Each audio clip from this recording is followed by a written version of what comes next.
All right, Adam, here we are. We are at your carbs, which are out of the bike. As you can see, they're upside down. A few things I got to show you about that, and then there's a few things I got to show you about all of this. There's a couple things going on here, and even I was quite surprised to learn of them myself. This is cylinder 1, 2, 3, and 4. And let's get these guys off out of here, and then we could do this comparison like this, because just makes it easier. All right. Okay. So on the top of your carburetors, this would be known as an air-fuel mixture screw. And if I get in here real close, you can see that that seal is absolutely buggered. This will make that cylinder, number 1, run like poop. Can very gently move up to the next one. This one got sliced right in half. So that's 2 cylinders running like poop. This one is looking just fine, but you can see down towards the spring tip that there's some schmutz caught in there. That's not helping how the air and fuel mixes in that one. That's 3 cylinders. And then finally, number 1 for all 4 cylinders, that one's like literally sliced in half.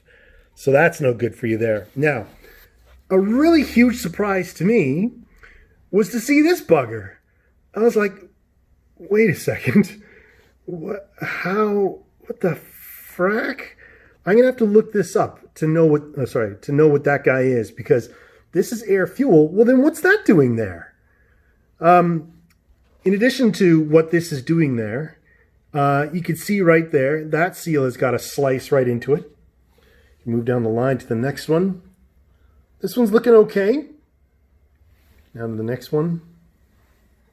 Ooh, this one's not looking so good. And then our last one here, looking okay. I'm just gonna turn this guy around a little. Yeah, all right. So there we have it. I'm gonna back out again now. There we have it. In terms of anything, and I think this is air fuel after the carb. I don't know why we need one for both, but air fuel, I gotta look into what this is. I'm really like, what the hell? Anyway, all these guys, we have 2 that are okay, but all the rest, okay. Looking in your float bowls, carbs are actually really nice and clean. You know, they're actually not that bad at all. What am I saying? They're actually really good. These are really clean. But looking at the fuel, the color of it that came out of your gas tank, that's red, my friend. Get some better lighting on here for you. Yeah, that's red gasoline you've got there. This is part of the liner that Buddy put in for you in Langley, but yeah, it's still loosely washing out, and this definitely smells like gas. It just doesn't look like gas, or very friendly gas. All right, now we're going to pull up here to your carbs, and I just need to quickly show you here what potentially is going on. Somebody has made, and I will compliment them on their diligence, but they've made handmade float bowl gaskets. And although this is a great idea in principle, the precision of this gasket has to be absolutely exact, because if it isn't, then what you end up dealing with is a float that literally gets caught on the gasket right there,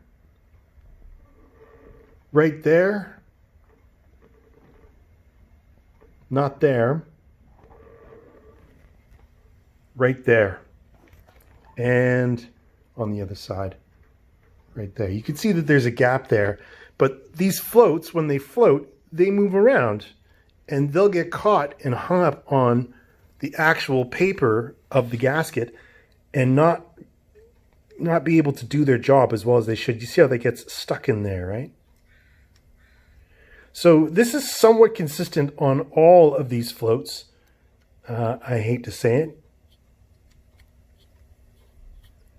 And then what's worse, oh, there's a giant gap there. What's worse is the level of your floats. This is just one carb, and you can clearly see the one on the left, sorry about my unsteady hands, but the one on the left is higher than the one on the right.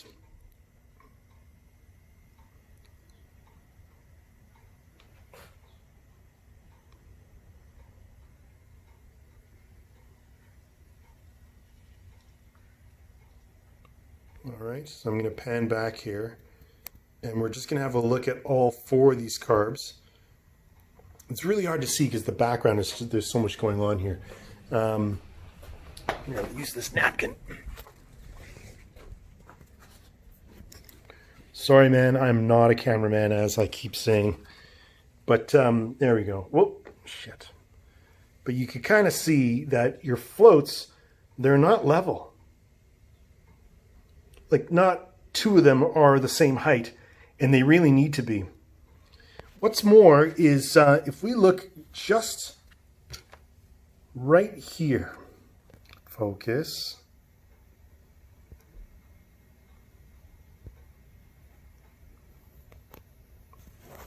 Yeah, I don't think my phone's, oh, okay, here we go.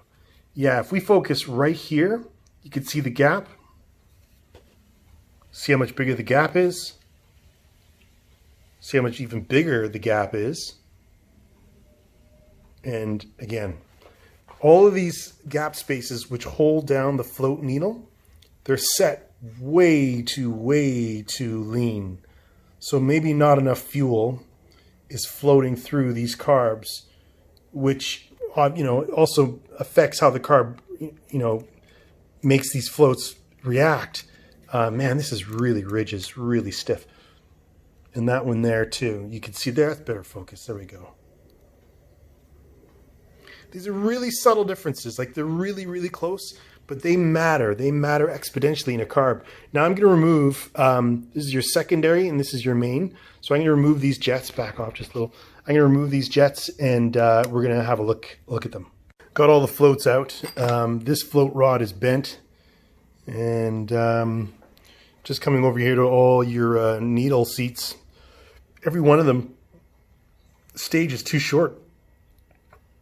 See that little teeny tiny little copper ring right there? You see that right there? They're all too short.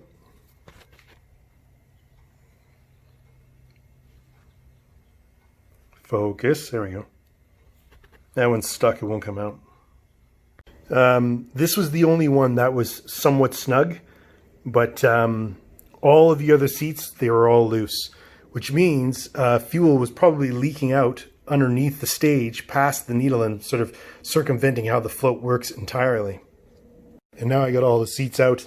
Now we can actually have a look at the float poles, and I'll just point out to you here, anywhere that you see this paper where it's, oh, here's one here, where it's nice and bright, this is where the float pole has not been leaking.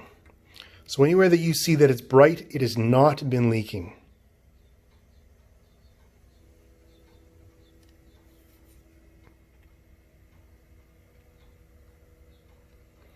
And then finally, you can see even like this teeny tiny little piece of paper burr, this is enough to hang up a float.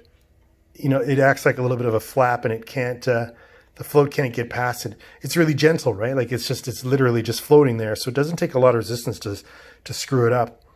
So regrettably, I'm going to recommend that we replace all of these gaskets. They were leaking not because of the quality of the gasket paper, but more because the float poles themselves weren't attached on as tightly as they should have been. There's been a lot of loose things, a lot of loose jets and bits and pieces in these carbs, you know, sort of collectively to make these carbs not perform the way that they should. But one of the last things, which is almost the first thing, is this guy right here, which is not doing too good. This chipped up, yeah, there we go. This chipped up head, this is a bad, yeah, gosh, you know, it is so close to being broken. We may as well say that it is. This is one of two. This guy over here is also missing just a little bit off the top of its crown. And you might be thinking, oh, well, it's not a big deal. It's just one little piece of it. But this one little piece means that the rest of it doesn't seal as well as it should or could. So this, in essence, is a leak. And it just makes the carb not carburate as effectively as it should. This one next to it is just kind of chewed up. So you can see that when the seal goes in there, it can't seal on a perfectly smooth surface because it's all banged up. Let's go back to number 4. This one's probably the best looking of the bunch. It's got a little bit of a nick in it right there, but it's, it's okay. But yeah, number 2, golly, that is damn. Number 3, yeah, number 3 is not doing you any favors. And number 4, same thing. All right. All right, Adam. So these basically are your carbs. Get all this stuff out the way. But these are your carbs. There's the bodies. These are the bowls. These are the floats. And these are all the multitude of jets that go into making a set of carbs work. Top and bottom, you're not doing too good here. The float bowl gaskets themselves up there, every one of them is leaking except in certain parts, like, where it's clean. But otherwise, they're all leaking. Got one float bowl post that won't come out because it's bent. This other one here is also bent. It came out, but it helped the float get hung up, like it would just go up and stay up. The floats themselves are bent, and the gap, which would be right there, is inconsistent on all 4 of them. On your air fuel mixture screw, tops and bottoms, we've got torn seals, inconsistent turns. On the top ones that I knew about, they were all even, but on all the bottom ones, I've got it written down here. Get the seat out of here. Number 1 was 1.5. Number 2 was half, and 3 and 4 were both set at 2. So a lot of inconsistencies here. I think what we should do is probably get new float bowl gaskets to stop the floats from getting caught up on the floats. Did I say that right? Float bowl gaskets, so the floats don't get caught up on the float bowl gaskets. That's what I meant to say. We could probably tweak these guys back into some form of consistent submission. Even though a lot of these are cracked up and are, not looking too good.